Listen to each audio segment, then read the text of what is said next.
saya kebetulan bertemu dengan Pak Fadlizon. Ya. Saya sampaikan ide. Terus beliau bilang, kalau gitu kasih keris aja, katanya gitu.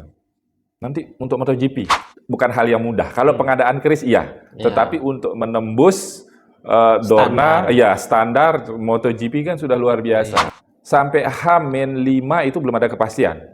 Terkait penyerahan. Iya, terkait penyerahan di ya? mana? Iya, karena ini dianggap ini senjata tajam. Saya bilang, kamu tahu nggak kalau seandainya keris itu sudah diakui oleh UNESCO? Kaget dia. Iya. Oke, kalau begitu syaratnya cuma satu katanya. Kalau kamu bisa bawakan saya selembar kertas berlogo Garuda, itu kami akan terima katanya gitu.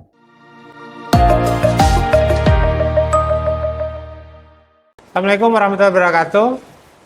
Sahabat museum, alhamdulillah kita berjumpa lagi di saluran podcast kita ini, dan tamu kita saat ini seorang, banyaklah klasifikasi beliau nih, sebagai seorang penggiat kebudayaan, tokoh pemuda juga, pebisnis, Ketua Sekretariat Nasional Perkerisan Indonesia (SNKI). Ini kalau beliau ini adalah ketua di wilayah NTB, Korwil NTB, dan di pusatnya adalah Pak Menteri Fadlizon. Dan beliau kesehariannya sebagai General Manager sebuah hotel yang ada di Gili Trawangan, sekaligus juga sebagai Ketua IHGMA, Indonesia Hotel General Manager Association. Nah, kita sapa dulu ke beliau, Mami lalu Kusnawan. Gimana kabarnya, Mi? Sehat? Alhamdulillah, terima kasih banyak Pak Kepala sudah diundang, luar biasa. Ini kita bisa ngundang beliau ini di setelah jadwal beliau yang padat, alhamdulillah bisa hadir di museum. Nah, sahabat museum, kita bicara sekarang tentang keris dan pemberdayaan ekonomi masyarakat, khususnya ekonomi kreatif. Kalau sebelum-sebelumnya di edisi kita sudah bicara tentang filosofi kerisnya. Nah, sekarang kita bicara tentang pemberdayaan ekonomi dengan sebuah benda budaya kita di masyarakat NTB ini, di Lombok dan di Sumbawa. Dan beliau ini memang pelakunya. Jadi Mikus, ada hal yang menarik yang ingin saya sampaikan. Jadi kemarin waktu kita pameran di Jeddah, kan ada 2 buah keris yang kita bawa. Ada keris togokan dan keris geranting yang kita bawa ke Jeddah. Nah, ternyata salah satu pengunjung Islamic Biennale Art itu adalah mantan seorang redaktur dari koran yang ada di nasional, itu menyampaikan ternyata dia berkunjung ke sana karena sebagai petugas haji, dan ketika dia hadir dia kaget, loh ada keris, dan keris itu ternyata keris Lombok gitu. Nah, dia menyampaikan ternyata dia lebar itu adalah dari Museum Negeri Nusa Tenggara Barat. Jadi dia sangat surprise dan dia mengagumi keindahan dari keris Lombok yang kita bawa di sana. Nah, itu adalah salah satu pengalaman kita dalam memperkenalkan hasanah Tosanaji, hasanah keris kita kepada masyarakat internasional. Nah, kita ini punya keris nih, keris beliau nih. Ini sangat indah. Memang sangat anggun ya. Mikus, kita bicara tentang keris dan pemberdayaan ekonomi ini. Apa kira-kira yang bisa kita jadikan semacam nilai tambah? Jadi selama ini keris kan tidak hanya sebagai alat kelengkapan laki-laki untuk melaksanakan adat istiadat, prosesi kebudayaan, bahkan juga zaman dulu ini sebagai yang tidak terlepas ya. Betul. Seperti HP sekarang lah. Iya, benar. Nah, gimana keris ini bisa kita jadikan untuk memberikan nilai tambah di bidang ekonomi kreatif? Baik. Terima kasih banyak Pak Kepala Museum. Jadi saya jujur fokus untuk hadir karena memang undangan dari Bapak yang pertama, kemudian yang kedua memang saya selalu tergerak untuk melakukan sesuatu inovasi, Pak. Oke. Pak Kepala. Ya, awalnya ketertarikan saya itu ketika zaman COVID itu ini fakta, Pak. Ya. Ketika zaman COVID itu kan semua pada stuck. Ya. Dan saya diajak sama teman, salah satu teman, Pak Habibie, untuk datang berkumpul dengan teman-teman di situ. Dan luar biasanya di tengah suasana yang serba tidak pasti, Ekonomi lagi drop, lagi lockdown, semuanya justru salah satu benda atau objek yang diperjualbelikan dalam artian yang positif adalah keris, termasuk bilahnya, termasuk sarungnya, termasuk peralat sandangannya. Itu justru yang berjalan ekonominya berjalan, perputaran uangnya terjadi. Iya, terjadi, walaupun mungkin dengan barter terus ada sisa uang lagi, tapi itu terjadi. Nah, ini kan salah satu bentuk survival yang membuat akhirnya saya tergelitik gitu untuk saya kok ini menarik ini gitu, karena memang saya juga suka budaya. Saya belajar, saya banyak belajar dari teman, saya membaca, kemudian akhirnya saya bilang sama teman-teman ketika itu, tolong bantu saya bergerak di bidang pariwisata. Saya bilang gitu, saya yakin suatu saat nanti, ketika itu kan memang pemerintah belum menggaungkan secara masif ya, bahwa bagaimana salah satu tools kita untuk menuju kepada sustainability tourism itu adalah melalui culture. Ketika November kalau tidak salah tahun 2021 itu saya ajak rekan-rekan ini untuk berpameran di Gili Trawangan. Oke. Dan saya bilang bahwa kami tidak punya uang, tolong bantu kami. Intinya seperti itu. Jadi teman-teman ini di tengah saya bilang di tengah lockdown, di tengah terpuruknya perekonomian itu justru mereka semangat ke situ. Militan. Ya. Dan itu luar biasa, nanti boleh ditanyakan. Jadi kami tidak menyiapkan apa-apa, kami hanya menyiapkan hotel, mereka bayar. Kami tidak menyiapkan makan, kami hanya menyiapkan kesenian tempat. Untuk transport, akomodasi mereka tanggung sendiri dan luar biasa. Walaupun mungkin pengunjung tidak banyak karena memang wisatawan juga tidak ada gitu, tetapi paling tidak itu menjadi salah satu trigger yang bisa kita buktikan bahwa kalau kita bersama-sama pasti ini bisa. Nah, itu yang pertama. Mulai saya menggeluti keris, saya coba belajar, saya banyak literasi, membaca, bertanya ke teman-teman senior. Kemudian tahun 2022 itu saya kebetulan bertemu dengan Pak Fadlizon. Ya. Saya sampaikan ide gitu, bahwa ini kan Pak, saya bergerak di bidang saya hidup di pariwisata. Terus beliau bilang, kalau gitu kasih keris saja, katanya gitu. Nanti untuk MotoGP. Oh iya. Begitu. Saya bilang, wah ini pekerjaan yang cukup berat. Gitu. Kenapa? Jadi, karena ada challenge MotoGP. Iya, MotoGP tahun 2023. 2023 saya habis COVID. Iya, betul. Dari tahun 2023 awal saya bertemu dengan Pak Fadlizon, dengan beliau, Pak Menteri. Jadi di challenge, jadi jangan keris yang kecil dong gitu. Bikin keris yang besar, yang bunga, yang extraordinary, mewah, gitu. Yang mewah. Nah, ini saya sampaikan bahwa artinya bukan hal yang mudah. Kalau pengadaan keris tetapi untuk menembus Dorna, standar MotoGP kan sudah luar biasa. Karena tidak ada pernah saya baca dalam sejarah MotoGP itu mau menerima souvenir di luar dari yang mereka sudah tetapkan. Biasanya kan hadiah yang dibagi sebelum itu ya. Iya. Yang merchandise gitu ya. Ini malah ada sesuatu yang baru. Iya, benar. Lokal. Iya, benar. Masuk ke ajang event internasional. Iya, betul. Jadi singkat cerita Pak Kepala, alhamdulillah bukan saya sendiri, cuma teman-teman support semua dari NTB.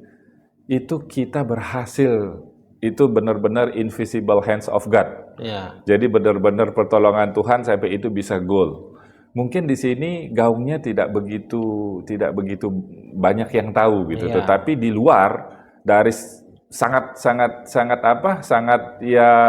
membanggakan bagi kami gitu. Saya hanya Ada mewakili pengakuan teman-teman. internasional. Iya, ada. Dan tadi kita berbicara sebelum kita mulai kita berbicara HKI segala macam. Jadi dari beberapa kali kami melakukan audiensi dengan pihak MGPA sampai H-5 itu belum ada kepastian. Terkait penyerahan. Iya, terkait penyerahan di ini. mana? Iya, karena Mas Bunda ini dianggap ini senjata tajam. Akhirnya saya bilang bahwa bukan. Ini bukan senjata tajam. Ini adalah saya bilang, kamu tahu enggak kalau seandainya keris itu sudah diakui oleh UNESCO? Kaget dia. Iya. Oke, kalau begitu syaratnya cuma satu katanya. Kalau kamu bisa bawakan saya selembar kertas berlogo Garuda, itu kami akan terima katanya gitu. Berlogo Garuda. Berlogo Garuda. Berarti itu dikeluarkan oleh pejabat negara. Iya, gitu. Akhirnya saya diskusi dengan Pak Fadli, Pak Menteri. Saya bilang, Pak, gini-gini. Ya sudah diurus saja begitu. Kan saya bingung. Akhirnya saya ada ide, saya HKI-kan itu. Satu, kenapa? Nah ini Pak Kepala ingin saya menjelaskan. Tadi Pak Kepala berbicara masalah ekonomi kreatif. Jadi ada 3 buah keris. Mula yang kita serahkan ke MotoGP, ini bilah, sarung keris, dan semua sandangannya itu 100% karya teman-teman di Lombok. Karya lokal? Iya, karya lokal. Mulai dari bilahnya, empunya Lombok. Kemudian merangginya dari Lombok. Kemudian seni sampleng, tatah logamnya orang Lombok. Termasuk handle-nya semuanya orang Lombok. Itu saya HKI-kan langsung ke 3 orang masing-masing, ke 1 orang, terus ada ke saya, ke Om Habibi, sama ke Om Yopi. Jadi statement di dalam HKI itu bahwa kami pemegang hak, tetapi kami serahkan kepada pemenang MotoGP. Dan itu kan berlogo Garuda itu. Dan alhamdulillah itu berhasil. Karena memang teman-teman sekalian, hakinya, hak kekayaan intelektualnya itu memang sertifikat berlogo Garuda. Betul. Dan ya sebagai informasi juga kami juga telah mengurus juga haki terkait dengan logo Skardiu yang ada. Nah, teman-teman sekalian, jadi kotaku museumku, kampungku museum itu ada 3 pilarnya, Mi. Museum sebagai identitas budaya, identitas bangsa kita. Museum sebagai sarana pertemuan, pembagian informasi, tradisi, etika, dan pengetahuan dari generasi sebelumnya ke generasi sekarang dan yang akan datang. Dan yang ketiga adalah penggerak ekonomi berbasiskan kebudayaan, penggerak ekonomi kreatif. Dan berkaitan dengan yang kita bicarakan, memang salah satunya aspek itu adalah keris ini. Nah, ini keris yang indah. Boleh dijelaskan sebelum kita masuk lagi ke cerita yang tadi, bagaimana ini bisa menjadi oleh-oleh untuk pelaksanaan MotoGP di tahun 2023. Ini keris ini hasil dari karya masyarakat lokal. Iya, betul. Jadi izin Pak Kepala, kalau untuk ini bilahnya memang bilah antik sepuh Bali Lombok. Nah, tetapi yang ingin saya ulas bersama bahwa sampai dengan saat ini masih ada di era artinya kalau tidak ada keinginan yang kuat gitu, tidak mungkin mereka masih mau bisa bertahan digempuran oleh segala macam kebutuhan perekonomian, kemudian kebutuhan sehari-hari kan begitu, industri begitu yang memang tidak masuk hitungannya. Betul. Nah, izin Pak Kepala ingin saya jelaskan mulai dari atas. Ini adalah salah satu karya dari Kamasan. Handle-nya atau kita istilahnya dandenya. Handle-nya dari perak. Dari perak ini, dan dianya manual, handmade. Iya, ini manual sekali ya, sangat rapat, sangat presisi gitu. Iya, dan ini tadi juga kita berbicara hak kekayaan komunal. Jadi alhamdulillah saya mewakili teman-teman sudah mendaftarkan Gerantim Lombok. Gerantim Lombok itu mendapatkan hak kekayaan komunal. Jadi ini kan mungkin secara tidak langsung nantinya. Jadi lebih men-trigger teman-teman yang khususnya bergerak di bidang apa namanya? Tidak usah takut memproduksi. Betul. Karena bahwa ini kita sudah dilindungi. punya betul, sudah kekayaan ada komunalnya. Betul. Dan ini wower cincin Iya, juga cincin. saya daftarkan. Oke. Kemudian ini tatah logam. Tatah logam. Iya, tatah logam. Dibuat di mana nih? Ini di Kamasan semua. Oh, Kalau semua yang Kamasan. urusan peraknya di Kamasan. ya. Walaupun memang di Lombok Tengah juga ada. Di daerah lain juga ada. Cuman ini Berarti kebetulan Lombok Tengah. Kita di Lombok ini Ya. mampu membuat. Mampu dan ada pengrajinnya. Pengrajinnya. Iya. Dan seni ini adalah sangat mirip dengan tradisi kita beratus-ratus tahun Betul. yang lalu. Cara membuatnya, Ya. menatahnya. Betul, masih manual. Termasuk permata-permata ini. Iya, kalau permata kan memang Bisa kita kita cari, ambil ya, bisa kita cari. Yang saya fokuskan adalah sandangannya. Sandangan. Termasuk warangkanya. Ini memang karya Warangkanya. kita, ya, karya teman-teman di NTB, di Lombok. Ini kayunya kayu Timoho. Timoho, Timoho ya? atau bahasa berure. Jawanya Timoho, Iya, bahasa kita berure. Berure, betul. Ini ada di Lombok. Ada di Lombok dan bahkan mungkin nanti bisa di cross check ke Abah. Zul. Ya, Abah Jul. Itu ada dalam salah satu buku zaman dahulu yang menyatakan bahwa yang menjadi favorit orang zaman dulu adalah raja-raja zaman dulu itu memang berasal dari Lombok. Timoho yang dicari. Oh, Timoho dari Lombok. Iya. Timoho Berarti dari Lombok justru. Kayu ini, Ya, Timoho ini salah satu keunggulannya itu adalah kayu Timoho yang berasal dari Lombok. betul. Walaupun di daerah lain karena ini Ada. kan daerah tropis kan. Iya. Ya, ada. Cuman saya sempat baca itu bahwa yang terkenal justru itu diambil dari Lombok begitu. Ini Peletnya. motifnya seperti seperti batik ya. Iya, jadi macam-macam. Jadi Macam-macam. justru kalau sekarang karena memang susah karena ini kan sebenarnya dia Bentukan tidak semua, alam, ya? bentuk alam dan tidak semua pohon berure itu mempunyai pelet. Mempunyai pelet. Nah, Iya. jadi pemirsa ini salah satu keunggulan. Jadi kita di Lombok, di Mataram ini sudah punya kapasitas untuk membuat keris yang keindahannya itu diakui lah. Sehingga bisa kita berikan ke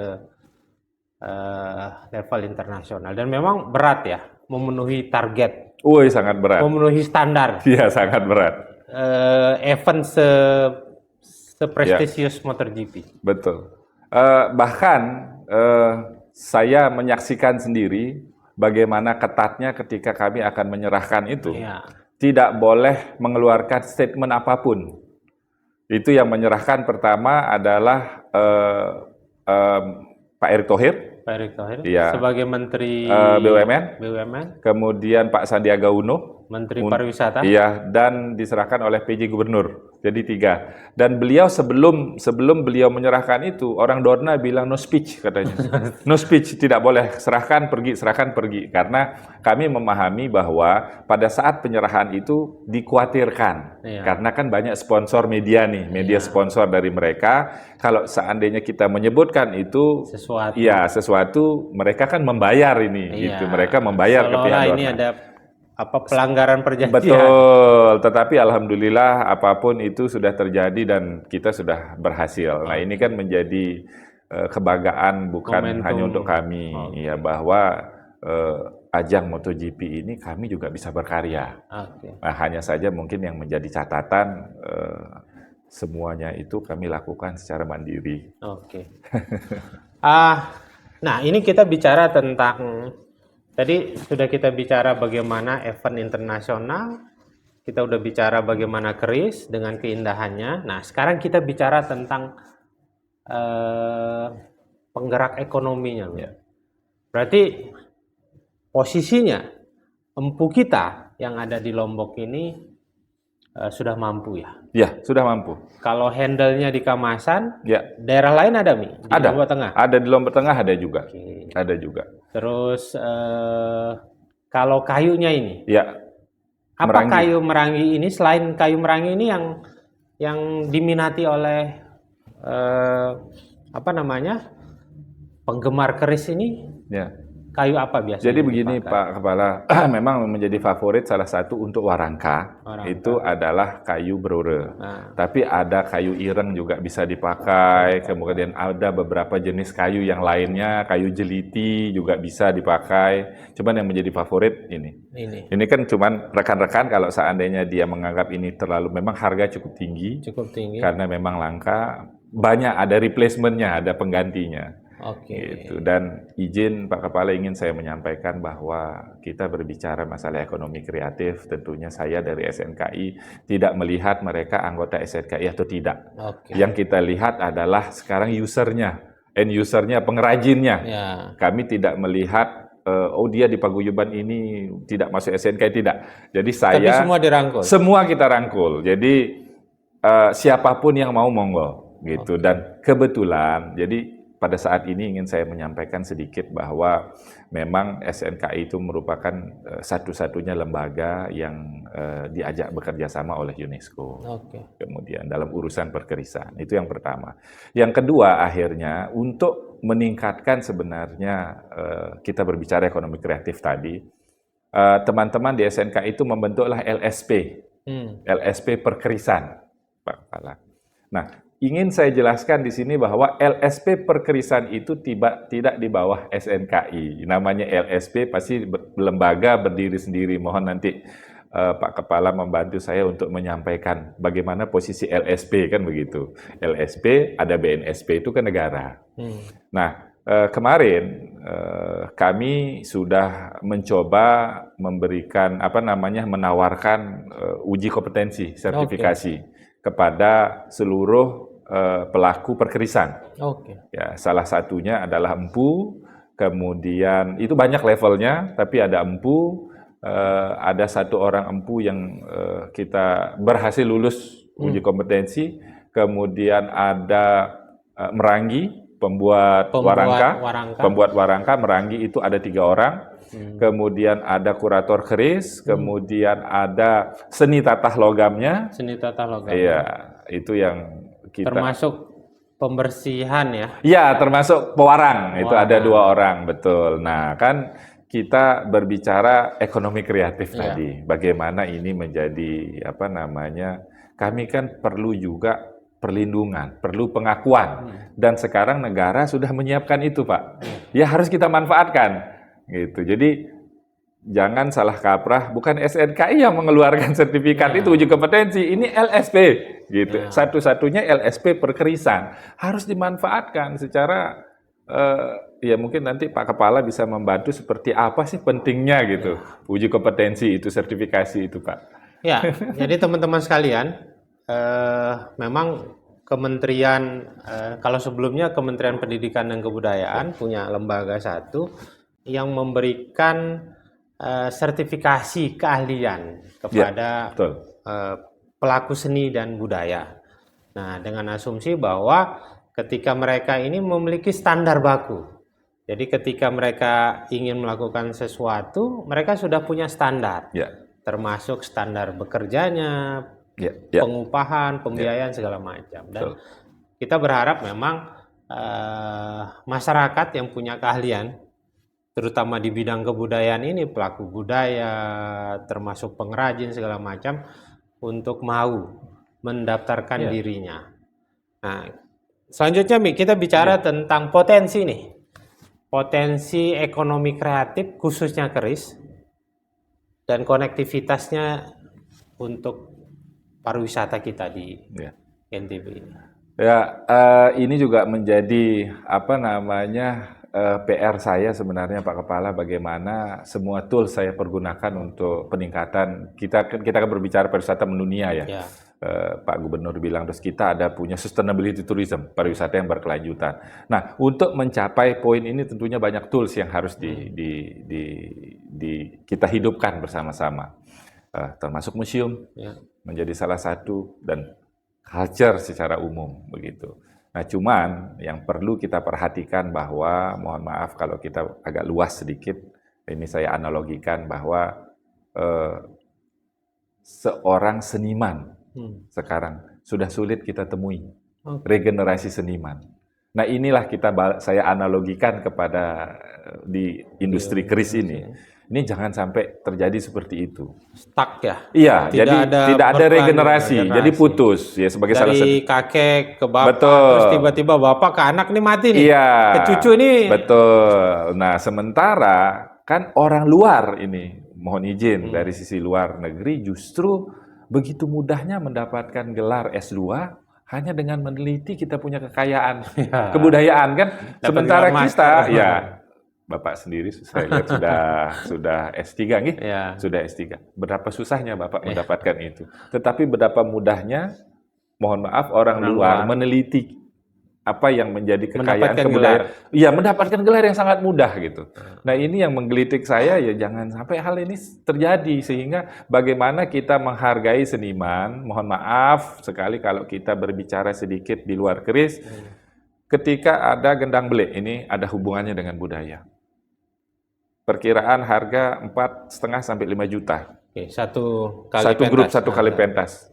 Bapak tahu jumlahnya berapa orangnya di situ sekehnya? Kan ada 30-an. Iya. Kalau dibagi 5 juta dibagi 30 ini kan masih tidak masuk akal, Pak. Tetapi masih ditawar gitu. Masa untuk satu kali event? Iya, satu kali dia bermain. Iya. Gitu kan. Sementara kalau kita sewa grup band luar kan cukup besar. Nah, ini saya dalam kesempatan ini saya ingin mendorong, ingin menyampaikan bahwa mari kita menghargai itu. Ya termasuk dengan keris. Jadi bagaimana harus ada effort kita gitu kan, apa sih istilahnya biar dia tidak keluar. Kita berbelanja keluar, ngapain kita mesti beli benda yang lain dengan harga tinggi yang tidak bisa ditawar kita beli gitu. Iya. Tapi dengan kekayaan kebudayaan kita masih kita range-nya tinggi-tinggi. Benar. Nah, ini yang menjadi tantangan. Jadi bagaimana penghargaan juga sebagai salah satu contoh lagi Pak, sekarang istilah memace, mepaos. Kan itu hampir punah itu. Iya. Padahal sebenarnya itu kalau saya kaitkan di pariwisata, kami butuh itu Pak. Oke. Hal kecil saja. Coba kalau seandainya mungkin Pak Kepala bisa menyiapkan saya musik lokal yang bisa diputar di hotel. Oke. Itu kan sebenarnya amat sangat membantu dan ini pernah saya lakukan Pak. Saya berbicara di Kumham ketika itu dengan masih ada ribut masalah royalti itu. Iya. Saya bilang bagaimana kalau saya bekerja sama dengan pemusik lokal, dengan pengrajin lokal, lantas itu saya mainkan di ini. Tetap nggak kena katanya. Bahwa itu masih menjadi debatable akhirnya. Ya ini hanya sebagai salah satu analogi saja Pak, bahwa sebenarnya marketnya itu ada. Gitu, mulai dari keris, karena bisa ada dijadikan, permintaan. Tetap ada. Yang penting sekarang berikan kami deskripsinya, storytellingnya lengkap, insya Allah kami bisa lakukan itu. Dan potensinya masih cukup besar. Keris sebagai souvenir. Bukan sebagai barang benda tajam, bisa dibentuk ukurannya, yang penting storytellingnya itu. Nah sekarang kan kita tidak bisa bergerak sendiri Pak, tentunya harus ada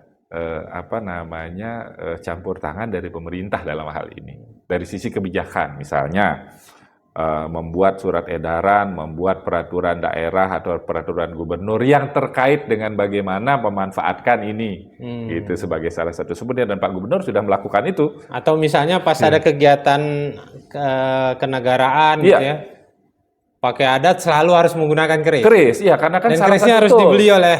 Betul. Memberdayakan masyarakat. Betul. Itu yang saya harapkan sekali lagi. Saya ini kan untuk semua komunitas perkerisan. Saya tidak melihat benderanya. Saya melihat adalah NTB-nya yang saya lihat, Lomboknya yang saya lihat. Karena di Sumbawa juga ada keris Sumbawa. Nah, jangan sampai hal ini menjadi penyekat. Dan saya yakin kalau seandainya ini menjadi PR saya khususnya, bagaimana meyakinkan teman-teman bahwa ayo kalau kita bersama-sama kan hal itu jauh lebih mudah. Oke. Jadi sahabat museum, peninggalan budaya kita, khususnya keris, ini sebenarnya punya potensi menggerakkan ekonomi. Bahkan kemarin ketika terjadi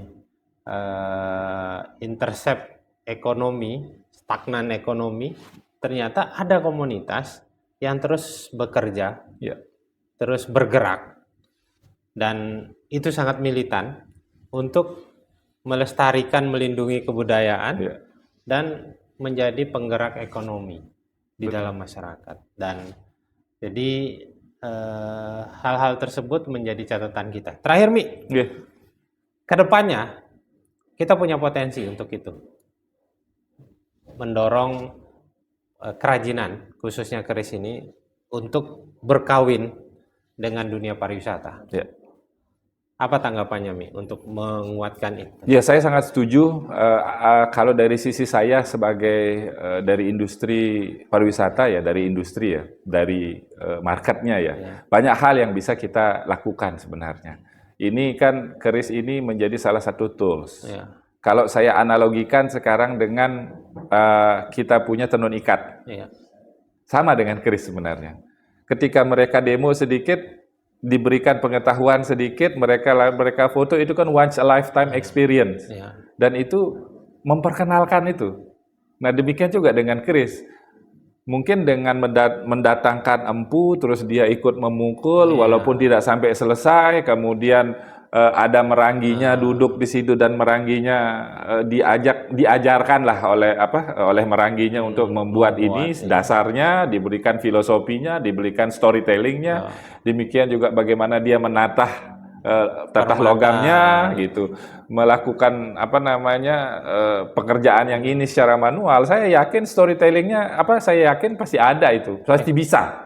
Yakin saya pasti experience, karena tamu itu jauh-jauh datang ke kita, itu tidak akan mungkin mencari sesuatu yang mereka sudah temukan di negaranya dia, pasti mencari sesuatu yang baru.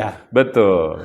Dan kalau urusan hotel di sana lebih canggih hotel. Iya, betul. Ya. Mereka mencari sesuatu yang berbeda. Sesuatu yang berbeda pasti, karena once a lifetime experience itu yang paling penting. Itu. Jadi beliau dengan kata lain mengatakan bahwa pariwisata berbasis kebudayaan itu menjadi masa depan dari pariwisata yang ada di Nusa Tenggara Barat. Terima kasih atas kehadirannya, luar biasa, sahabat museum. Itu kita